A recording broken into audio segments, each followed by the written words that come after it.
नमस्कार।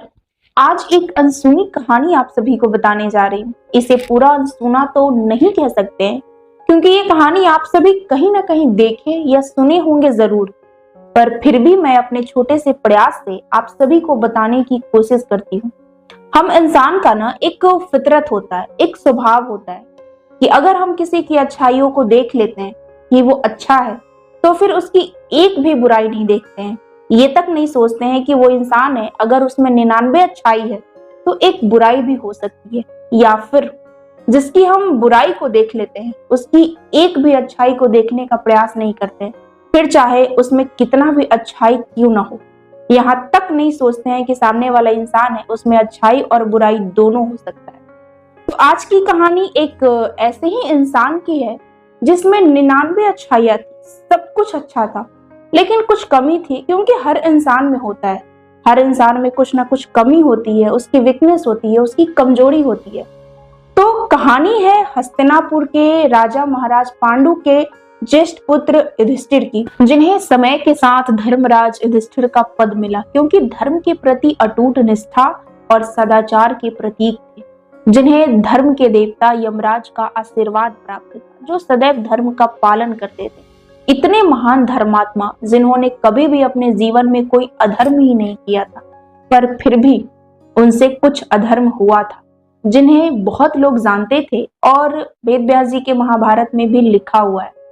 पर क्या आपने कभी सोचा है कि इतने बड़े धर्मात्मा थे, वो सदैव धर्म का पालन करते थे, पर फिर भी उन्होंने अपनी पत्नी को दांव पे कैसे लगा दिया, जुए में कैसे हार गए? इस बात पे किसी का ध्यान नहीं गया होगा, क्योंकि मैं पहले ही बोली थी कि जब इंसान किसी की अच्छाइयों को देख लेता है तो फिर सिर्फ उसकी अच्छाई देखता है, ना कि बुराई को। और धर्मराज युधिष्ठिर में एक बुराई थी, आप कमी भी कह सकते हैं, कि वो जुआ खेलते थे, जुए के शौकीनी थे। तो कहानी यह है कि जब हस्तिनापुर से महात्मा विदुर द्वित का प्रस्ताव लेकर आए कि दुर्योधन के साथ द्वित खेलना है, उस समय युधिष्ठिर स्व इच्छा इस प्रस्ताव को मना कर सकते थे, क्योंकि वो बहुत अच्छे से जानते थे कि द्वित से विनाशकारी कुछ भी नहीं है। जुआ तो वो लाठी है जो पानी को भी अलग कर सकता है, जुआ हर वृक्ष के विनाश की जड़ होती है। ये सारी बातें युधिष्ठिर जानते थे, यहाँ तक कि द्रौपदी ने भी मना किया था, महात्मा विदुर भी मना किए थे। पर बात वही है कि उनके पास थोड़ा सा अहंकार आ गया था।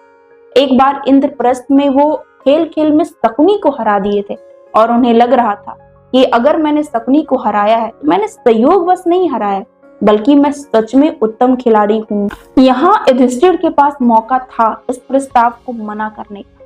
युधिष्ठिर दुर्योधन और शकुनी के चित्त को भी बहुत अच्छे से जानते थे, लेकिन बात वही है कि उनका अहंकार अहम था कि मैं उत्तम खिलाड़ी हूँ, मैं ही जीतूंगा।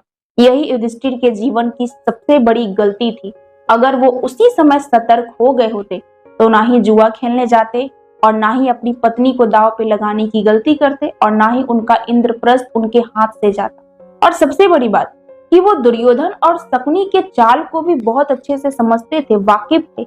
पर इतना सब कुछ जानने के बाद भी वो हस्तिनापुर का प्रस्ताव स्वीकार किए, हस्तिनापुर गए, जुआ खेले, और फिर आगे क्या हुआ ये तो आप सभी लोग अच्छे से जानते हैं। तो इस कहानी से मूल सीख हम सभी को सीखना है कि भले कोई इंसान में कितनी भी अच्छाइयां क्यों ना हो, लेकिन कुछ ना कुछ बुराई तो होती ही है।